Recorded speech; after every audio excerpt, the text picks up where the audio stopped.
ঘটনা বলতে হবে, তার জন্য এইদিকে ক্যাসেট ট্যাক্সি দৌড়িয়ে চলে গেছি। তো ভাই বন্ধুগণ, ইমাম হাসান হোসেন বড় হলো, কিন্তু বেরাদার ইমাম হাসানকে এবার শহীদ হবে, বিষ পান করে শহীদ করবেন। কে করবেন? মারাত্মক ঘটনা ভাই। আমিরে মাবিয়া একজন সাহাবিয়ে রাসূল ছিলেন, আর উনার বেটা এজিদ বড় দুশ্মন, গাদ্দার, বেওয়াফা। তো আমিরে মাবিয়া নিজের বেটা ইয়াজিদকে ডেকে বলছে, বেটা শোন, আমি গদিতে থাকাকালীন যদি আমার ইন্তিকাল হয়, তবে যখন এই গদিতে তুমি বসবে, তো ইমাম হাসানের পারমিশন ছাড়া তুমি কোনো কাজ করিও না। যা করবে ওনার পারমিশন নিয়ে করবেন, কারণ ওনারা হচ্ছেন আহলে বাইতের ছেলে, নবী বংশের ছেলে। এই কথা বলে আমিরে মাবিয়া ইন্তিকাল করলেন। সকলে বলুন ইন্না লিল্লাহি ওয়া ইন্না ইলাইহি রাজিউন।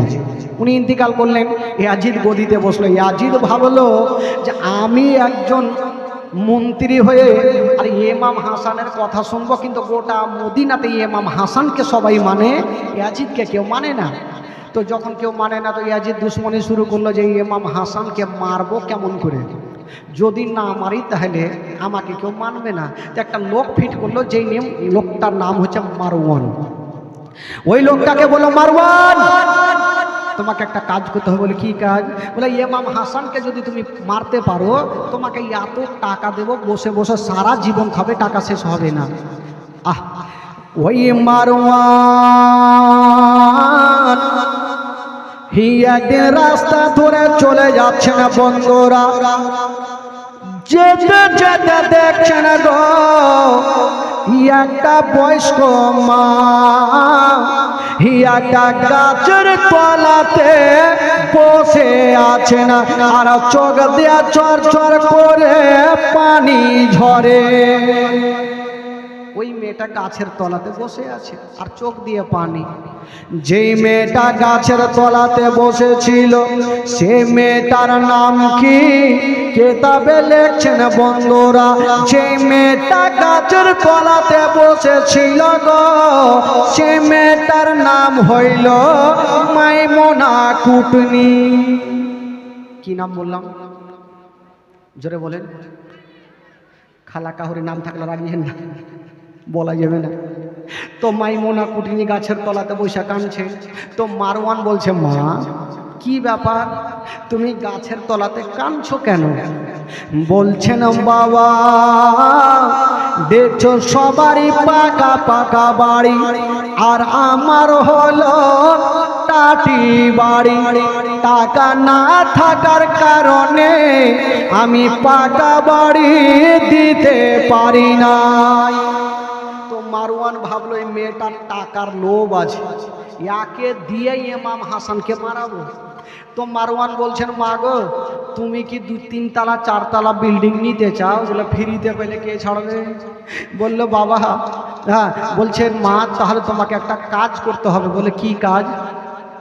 বলছেন, মা গো যদি তুমি ইমাম হাসানকে ছলে বলে মারতে পারো, মা তোমাকে এত টাকা দেব, সারা জীবন বসে খাবে মা, তোমার টাকা খতম হবে না। যদি তুমি ইমাম হাসানকে মারতে পারো, প্রচুর টাকা দেব। ওই মেয়েটা বলছেন, বাবা যেই কথা বলেছ আর বলিও না। বলল কেন? বলে ইমাম হাসানকে সবাই মানে ভালোবাসে, নবী বংশের ছেলে, আমি এত বড় কাজ করতে পারবো না। মারওয়ান বলছেন, মা তোমার ডিসিশন এখন আমি নিব না, তুমি বাড়ি যাও, বাড়ি গিয়ে ভাবনা চিন্তা করো, যদি তোমার ডিসিশন হয় আবার কালকে এই গাছের তলাতে এসে বলে দিও। বলে ঠিক আছে যাও। ওই মেয়েটা বাড়ি গেল, বিছানাতে শুয়ে আছে আর ভাবছেন, আল্লাহ যদি আমি ইমাম হাসানকে মেরে দিই, তবে প্রচুর টাকার মালিক হব। কিন্তু মারবো তো কেমন করে মারবো? ওই ডিসিশন নিল, যা হবে হবে, ইমাম হাসানকে মেরে দেবে। ই বাবা মাইমনা এক পা দুই পা করে আবার ওই গাছের তলাতে হাজির। মারওয়ান চলে আসিল মা, আচ্ছা বলো তোমার ডিসিশন বলো। ওই মারওয়ান মাইমনা বলছে না বেটা আমি ডিসিশন নিয়েছি, আমি ইমাম হাসানকে মেরে দেব। ঠিক আছে তাহলে তুমি কাজ করো। এবার ওই মাইমুনা প্রথম ইমাম হাসানের বিবি জাইদার সঙ্গে একটা সম্পর্ক তৈরি করতে হবে, কারণ কাউকে যদি মারতে হয় যতক্ষণ সম্পর্ক তৈরি না হবে মারাটা বিপদ হবে ভাই। বাড়ির লোক না থাকলে বাড়িতে চুরি কমই হয়। তো মাইমুনা ভাবলো কেমন করে সম্পর্ক তৈরি করব। একদিন দেখছেন বাড়ির বারান্দায় দাঁড়িয়ে দাঁড়িয়ে বাইরে দেখছেন ইমাম হাসান যেমনই বাড়ি থেকে বাইরে গেল এ মাইমুনা বাড়িতে ঢুকে গিয়ে বলছে জায়দা।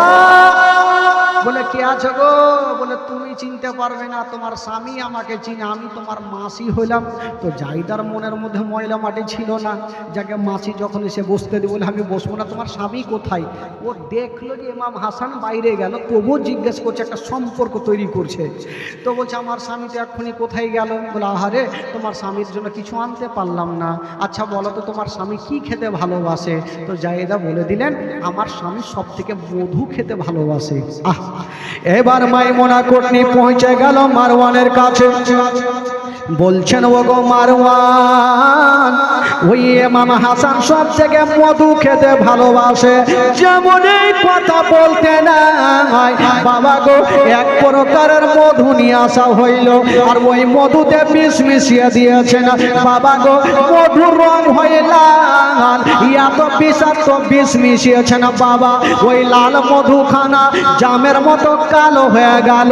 মাইমুনা বলছেন বেটার যদি জিজ্ঞাসা করে জায়েদা মধুর রং হয়ে লাল কেন কালো হইল, তখন তুমি বলবে এটা হলো বিদেশি মধু তাই কালো হয়ে গেছে। ওই মাইমুনা ওই বাবা গো ওই মধুখানা নিয়ে ইমাম হাসানের বাড়ির আশেপাশে চক্রান্ত দিচ্ছেন বাবা। ইমাম হাসান যেমনই বাড়ি থেকে বাইরে গেল আবার মাইমুনা জায়েদা বলে ঘরে ঢুকে গেল। জায়েদা বলো তোমার স্বামী কোথায়? বলে মাসি গো আমার স্বামী তো এই মাত্র গেল। বলে আমার ভাগ্যটাই খারাপ, ভাগ্য ছাড়া ভাগ্য নাই, দেখাই হয় না। তো যাকে দেখা যখন হইলো না এই রাস্তা দিয়ে যাচ্ছিলাম তাই ঢুকলাম, এই যে কিছু মধু নিয়ে এসে তোমার স্বামী তো খেতে ভালোবাসে একটু দিয়ে দিও। ঠিক আছে বাবা গো দেওয়ার পরে মাইমুনা চলে গেছেন বাইরে, আর অন্য দিক থেকে ইমাম হাসান যেন বাড়িতে ঢুকে গেল। ও যুবক বন্ধুরা ও গো সোনা মানিকেরা যেমনই ঢুকেছেন বাবা বলছেন ও জায়েদা আচ্ছা বলো বাড়িতে কোনো খাবার আছে কিনা? জায়েদা ভাবছেন আল্লাহ সর্বপ্রথম মাসি যে মধুখানা দিয়ে গেছে ওই মধুখানা আমার স্বামীর সামনে হাজির করে দিই, তারপরে খাবার হাজির করব। মধুখানা দিয়েছেন, বলছেন স্বামী গো এই মধুখানা মেখে নিন তারপর আপনাকে খাবার দিচ্ছি। ইমাম হাসান নিজের আঙুলখানা লাগায়া বাবা মধুতে লাগায়া যেমনই মুখে দিয়েছেন বন্ধুরা, যেমনই মুখে দেওয়া হলো ওই মধুখানা যেমনই পেটের ভিতরে চলে গেছেন বাবা, কলেজা জ্বলতে আরম্ভ করে দিল। ইমাম হোসেন গোড় দিতে আরম্ভ করেছেন, ও বিবি আমার তুমি আমাকে মধু দিয়েছ না বিষ দিয়েছ বলো? বললেন স্বামী গো ও গো আমার মাথার তাজা, আমি কিছু জানি না, মাসি দিয়ে গেছে বিসমিল্লাহ বলে আপনার সামনে হাজির করেছি। বললেন বিবি রে এটা মধু নাই, মধু নাই, এটা বিষ হয়ে গেছে। বলল বিবি রে আমার বিষ ঠান্ডা হবে না, তাড়াতাড়ি করে আমার নানা রওজা মোবারকাতে নিয়ে চলো। জায়েদা নিজের স্বামীকে ধরে নিয়ে বাবা গো এক পা দুই পা করে পৌঁছে গেলেন বাবা ওই কি বলে নবী পাকের রওজা মোবারকাতে। যেমনই পৌঁছে গেছেন বন্ধুরা বিসমিল্লাহ বলে নানা রওজাতে যেমনই হাতখানা দিয়েছেন বন্ধুরা সঙ্গে সঙ্গে সমস্ত বিষখানা পানি হয়ে গেল।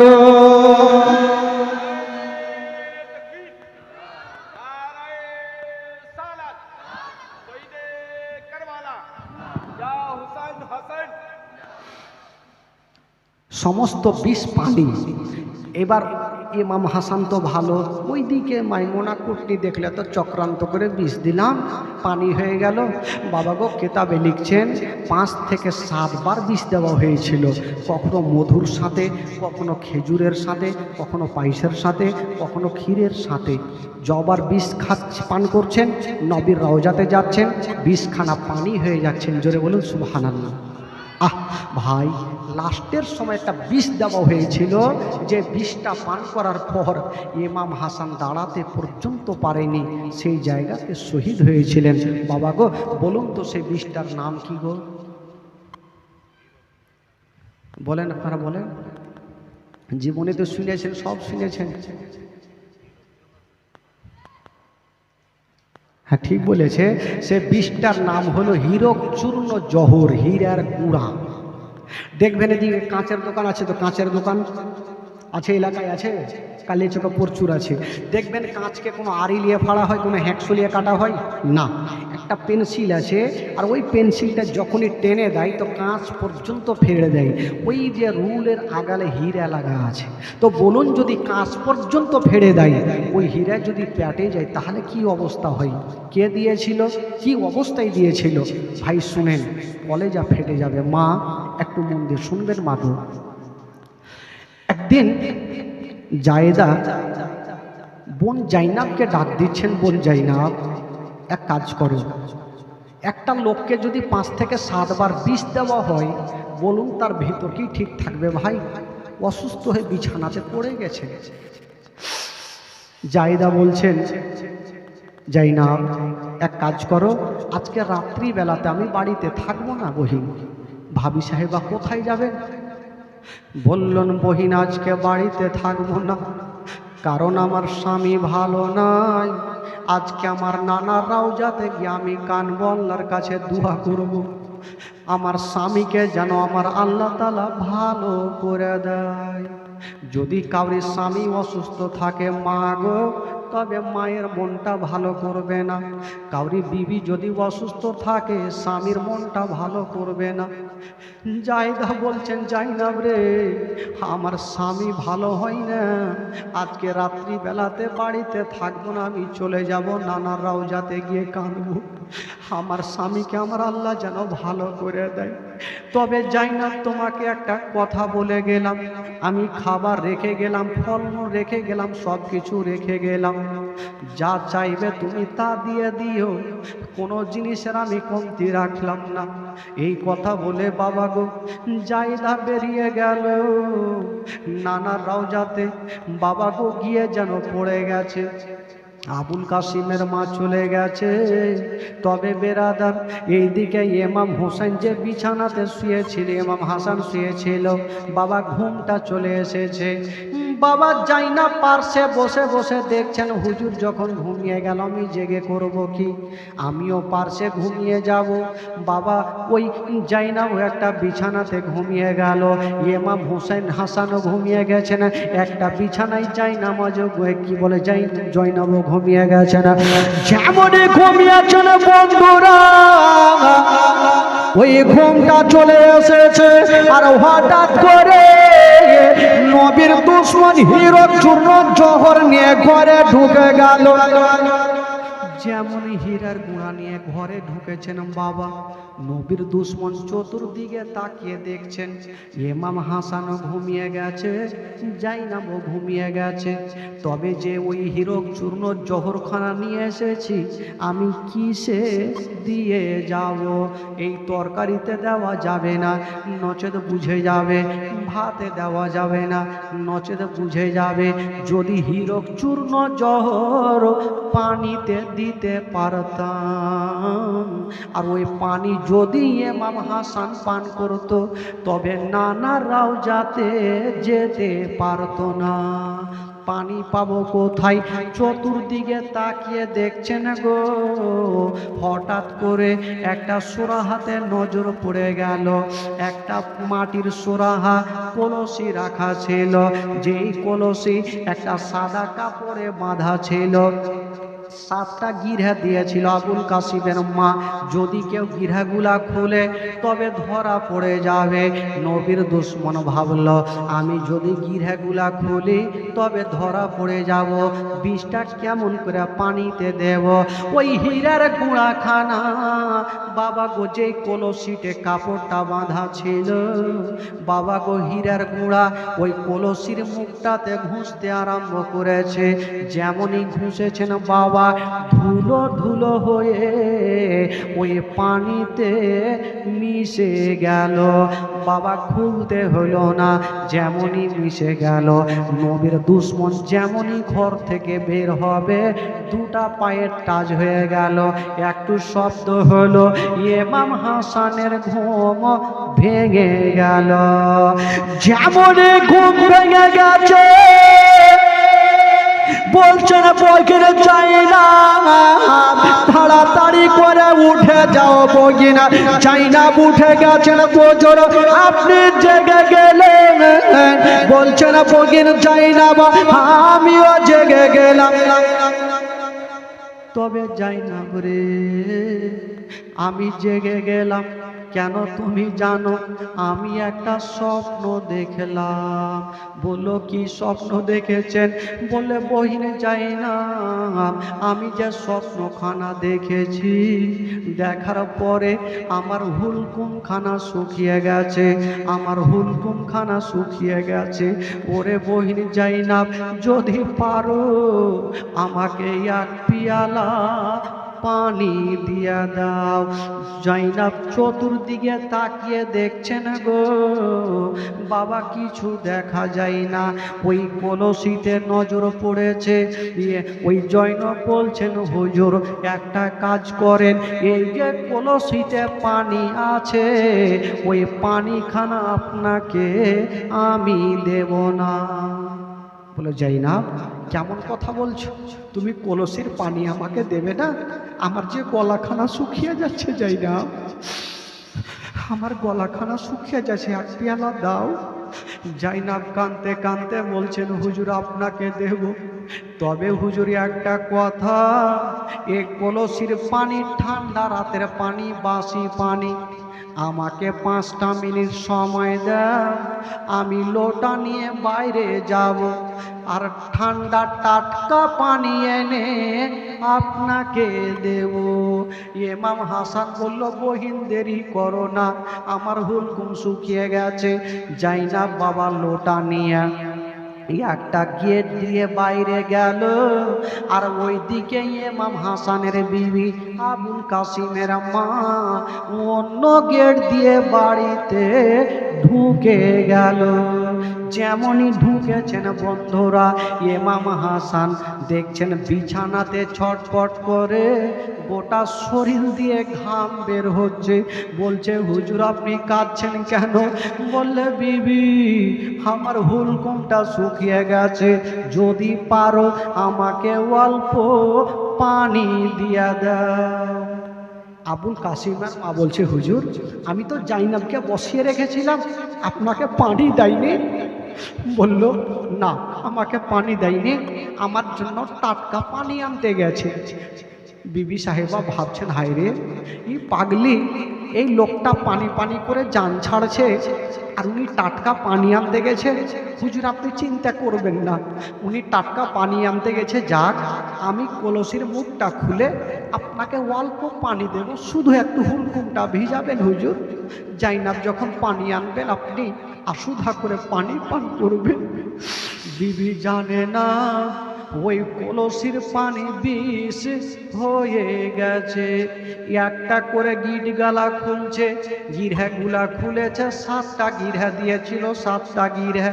বিবির মনে সন্দেহ হইল না, এক পেয়ালা পানি ঢেলে যেমন ইমাম হাসানকে দিয়েছেন বাবা, ইমাম হাসান ওই পানিখানা নিয়া যেমনই মুখে দিয়েছেন বন্ধুরা পানিখানা পেটে চলে গেছে।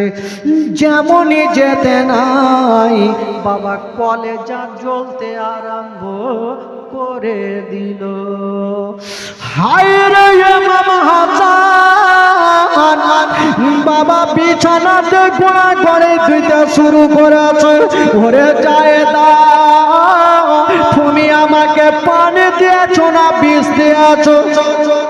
স্বামী গো, এটা তো আপনাকে পানি দিলাম, আমি নিজের হাতে 7টা গিরে দিয়েছিলাম, 7টা গিরেও দেখতে পেলাম।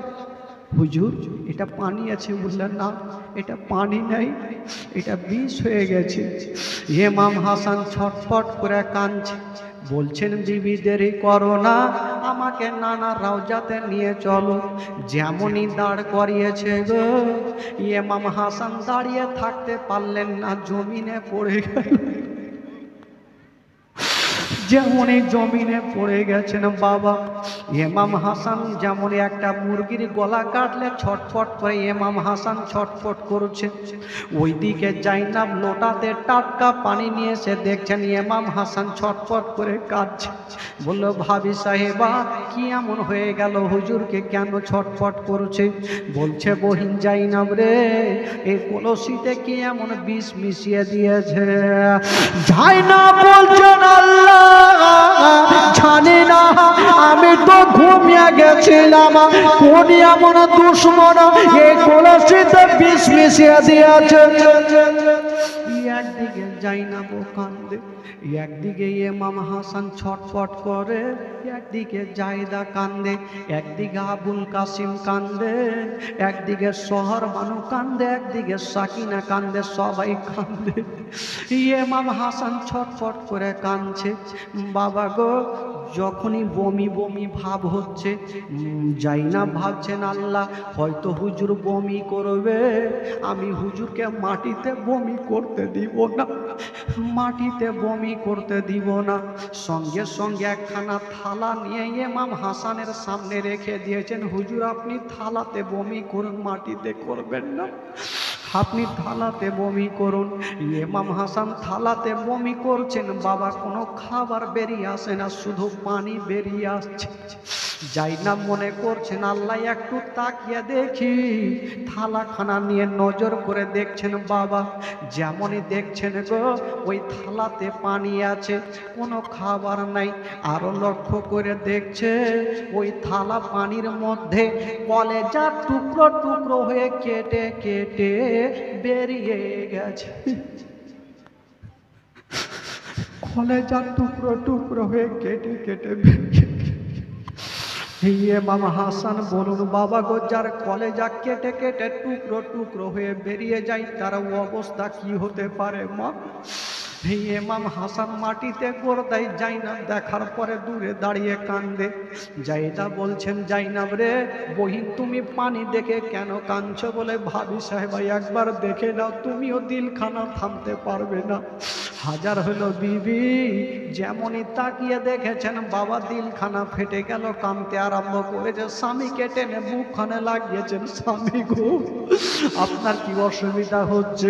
বলছেন, বিবি, আমার মনে হচ্ছে আমার কলেজা জ্বলে যাচ্ছে, তাড়াতাড়ি করো, আমার বেটা কই?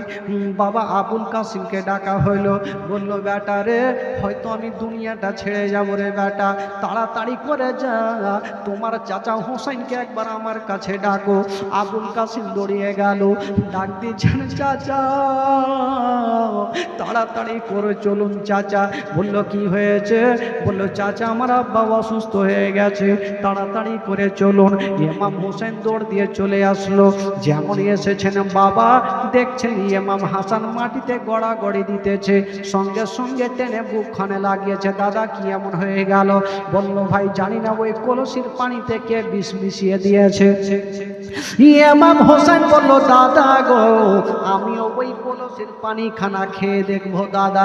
ইমাম হোসেন যেমনই কলসি খানা নিয়ে পানি খেতে যাবে, ইমাম হাসান দেখছেন পানি পান করে আমার এই অবস্থা হয়েছে, আমার ভাই যদি পানি পান করে আমার ভাইয়ের ওই অবস্থা হয়ে যাবে, না না, আমার ভাইকে আমি পানি পান করতে দেব না। উঠে গেল, হাতে একটা বাড়ি মেরে দিল। যেমনই বাড়ি মেরেছেন, মা গো, বাবা, ওই কলসি খানা যেন জমিনে পড়ে গেল, ফেটে গেল, পানি মাটিতে পড়ে গেছে। ও যুবকেরা গো, যেমনই পানি পড়েছে, যতদূর পর্যন্ত পড়েছে বাবা, ওই মাটি পর্যন্ত জ্বলে গেছে। বলুন বাবা, মাটি পর্যন্ত যদি জ্বলে যায়, বলুন পেটে যদি ওই পানি যায় তাহলে কি অবস্থা হতে পারে? ইমাম হোসাইন সঙ্গে সঙ্গে ইমাম হাসানকে টেনে বুকে লাগিয়েছে। দাদা গো, একবার বলে দেন দাদা, কে আপনাকে বিষ দিয়েছে? কে আপনাকে বিষ দিয়েছে? ইমাম হাসান বলছে, ভাই রে, আমি যদি বলে দিই তুমি কি করবে বলো? বলছে, দাদা গো, যদি তুমি একবার আমাকে নামখানা বলে দাও, আমি তাকে জিন্দা জবাই করে দেব, তাকে দুনিয়াতে বাঁচিয়ে রাখবো না। ইমাম হাসান বলেছিলেন, ভাই হোসাইন রে, তোমাকে একটা কথা বলে দিই ভাই, আমাকে যে বিষ দিয়েছে ভাই, আমি তাকে দেখেছি, পিছন থেকে দেখেছি, তবে ভাই রে, আমি আইডিয়াতে নাম বলবো না, আমি আল্লাহকে সঁপে দিলাম, আল্লাহ তার বিচার করবে। ইমাম হাসান জানে, আমি যদি নামখানা বলে দিই একজনের, উনি যদি না হয় তবে আমার ভাই জিন্দা রাখবে না তাকে, উনি যদি না হয় তার ভাগদারি আমি হয়ে যাব, গুনাহগার আমি হব। বলেছিলেন, ভাই হোসাইন রে, ও ভাই হোসাইন, আমাকে যে বিষ দিয়েছে ভাই, আল্লাহ তারা বিচার করবে। এই কথা বলতে নাই, ইমাম হাসান যেন মাটিতে পড়ে গেল। ডাক দিচ্ছেন নিজের বেটা আবুল কাসিমকে, ডাক দিচ্ছেন, বেটারে, এই যে তোমার হাতখানা আমি তোমার চাচার হাতে সঁপে দিলাম, বেটা, তোমার চাচাকে তুমি কোনোদিন বিপদে ফেলিও না। ও বেটা, একটা কথা মনে রাখিও, তোমার চাচা যদি কোনো মুসিবতে পড়ে যায় বেটা, তো তোমার চাচার আগে তুমি সে মুসিবতে ঝাঁপিয়ে যেও, তোমার চাচাকে মুসিবতে ফেলিও না বেটা। এই কথা বলে দিয়া ইমাম হাসান বলছে, ভাই হোসেন রে, আমি তো দুনিয়াটা ছেড়ে চলে যাব ভাই রে, আমি তো আর থাকবো না, তবে ভাই রে একটা কথা বলো, আমার শরীরটা দেখে তোমাকে কেমন লাগছে? ইমাম হোসাইন একবার গাছের পাতার দিকে দেখছেন, একবার হাসানের চেহারার দিকে দেখছেন, আর বলছেন, ভাই রে, ওগো দাদা, গাছের পাতা যেমন সবুজ হয়ে গেছে, আপনার চেহারা সবুজ হয়ে গেছে। ভাই, সত্যি বলছো? আমার চেহারা কি সবুজ লাগছে? বলে, হ্যাঁ দাদা। বলল, ভাই তাহলে কথা পাক্কা, কারণ আমার নানা বলেছিল, যখন আমার নাতিকে বিষ পান করাবে সমস্ত চেহারা সবুজ হবে। আমাকে বিষ পান করিয়েছে, আমি দুনিয়াটা ছেড়ে চলে যাব। আমার নানা বলেছিল আমার বড় নাতি বিষ পান করে শহীদ হবে। ভাই রে, সব মিথ্যা হবে, আমার নানার কথা মিথ্যা হবে না, আমার নানার কথা সত্য। বাবা গো, ইমাম হাসান একবার ওপরের দিকে নজর করেছেন, ইমাম হোসেন ভাইয়ের দিকে দেখছেন, বাবা গো আবুল কাসিম বাপের দিকে দেখছেন, জাইনাব ভাইয়ের দিকে দেখছেন, সবাই যারে যার হয়ে কান্দে। আর ইমাম হাসান আস্তে আস্তে চোখটাকে বন্ধ করে নিয়েছেন। যেমনই চোখটা বন্ধ করে নিয়েছেন বাবা, ভাইরা বাবারা, ইমাম হাসান সারা জীবনের মতো বিদায় নিলেন। সকলে পড়ুন, ইন্না লিল্লাহি ওয়া ইন্না ইলাইহি রাজিউন। আল্লাহুম্মা সাল্লি